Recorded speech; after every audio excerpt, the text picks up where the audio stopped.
I love it when the church is in our corner. Let's just have a woohoo for that. All right, so I want to acknowledge some of the folks who make policy and are thought leaders and opinion leaders in the community who are here with us this evening. She has had to go on to other important delegate-related business, but Delegate Mary Washington was here earlier. And as Andrew just acknowledged, we're very proud to have Delegate Kiefer Mitchell, who was the lead sponsor in the House for our bill. And Delegate Luke Clippinger, who was the one who was responsible for securing the space and making this event possible. So thank you. We also, sorry. We are also. Yep, we're excited to have the Baltimore City State's Attorney, Greg Bernstein. And several representatives from his office in the House tonight. We thank you for your support. We thank you for the service to the city, and we are grateful that you're here with us this evening. We also have, on behalf of the mayor, who's doing other things tonight, something about an inaugural ball, but Kevin Cleary is here on behalf of Mayor Secretary. So I just want to thank all of the VIPs. I hope I haven't missed anybody. Are there any other folks here that we should have acknowledged who are here on behalf of policy or elected officials? We know that there was many who wanted to be here tonight, but apparently this is who knew that Tuesdays were so busy in Baltimore? But, okay, so let's thank you to Reverend Andrew Foster Connors, Reverend Emily Proctor, and the session from Brown Memorial Park Avenue Church for allowing us to have the event and to have libations associated with the event. Brown Memorial is what they call a more light church, which is something that the congregation has to decide on affirmatively, to say that they support the rights of gay, lesbian, bisexual, and transgender members of the community to be treated equally in God's eyes as well as under the law. So we're grateful for that banner that Brown Memorial carries. We've had many events in Equality Maryland's history here at Brown Memorial, so this is not only a welcome home, this is a coming home in many ways for Equality Maryland, and we're very grateful. So, today we are convened to welcome and reintroduce the new Executive Director of Equality Maryland. So let me tell you about our mystery candidate. So Carrie is one of those rare people who has name recognition in states as far-flung as North Dakota and Hawaii and Delaware and Louisiana for the decades of work that she's done in service of social justice. Before working as an agent of the gay agenda, Carrie has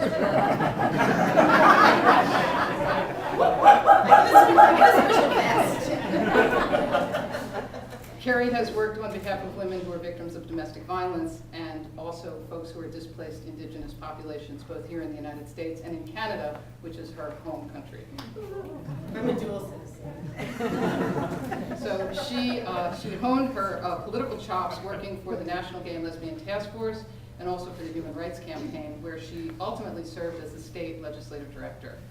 At the time, the state legislative director at HRC was sort of like the mother hen of all the state LGBT equality groups. And Carrie was drafting strategy and the text of legislation for state equality groups, anticipating their success even before they were aware of those possibilities.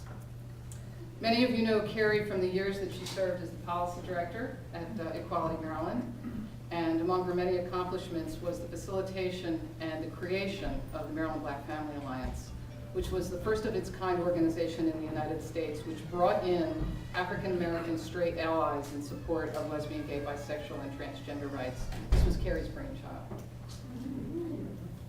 In addition, she shepherded multiple bills successfully through the General Assembly, including the addition of sexual orientation and gender identity to the hate crime statute, as well as one that's near and dear to her heart, the Medical Decision-Making Act, that allowed gay and lesbian couples to be able to provide small measures of decision-making on behalf of their families. But was vetoed once from Governor Early. I'm still a bit bitter. But I'm here to tell you that these incremental pieces of legislation are the foundation upon which we've been able to assert our inevitable march toward full equality, both anti-discrimination for gender identity and gender expression, as well as marriage equality. So Carrie, after all doing all that, took a well-deserved career break from the gay agenda and has most recently served as legal counsel to the Baltimore City Housing Department. We have some of those folks in the house tonight, and we're grateful for your continued work in support of the city. But as Carrie will readily acknowledge, when you have been called to do work in service of peace and justice, you never really leave it behind, whether or not you're getting paid to do so. So in her off years, Carrie married her longtime partner, Dr. Pam Bennett.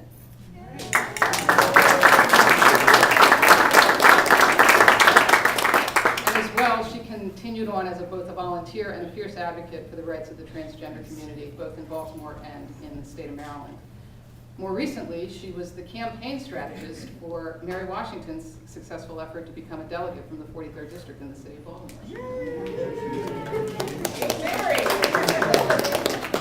And that brings us to tonight.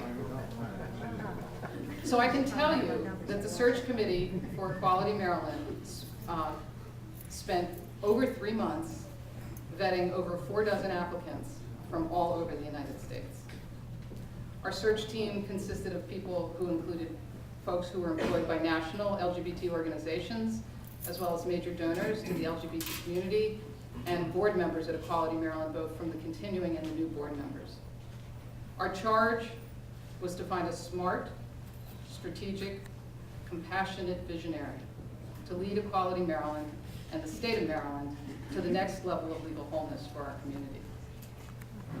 And so before I ask the room to evaluate the success of the search committee in meeting their charge, I want to offer a charge to Carrie on behalf of the LGBT community of Maryland. In this space, at Brown Memorial Park Avenue Presbyterian Church, and on this day, December 6th, we, the LGBT community of Maryland, charge you with faith. Faith in your community that we will support you in the decisions that you make and the directions that you take us. We charge you with hope, most especially on the days when there's no certainty that the outcome that we pursue will come to fruition. And more importantly, when you may have to tell yourself and us that the work that you have done is enough. And perhaps most importantly, we charge you that the knowledge that you are cared for and that you are loved by your family and your friends as you do this work, and not simply because you do this work. I am tremendously grateful, and it is my deep honor to present to you the next Executive Director of Equality Maryland.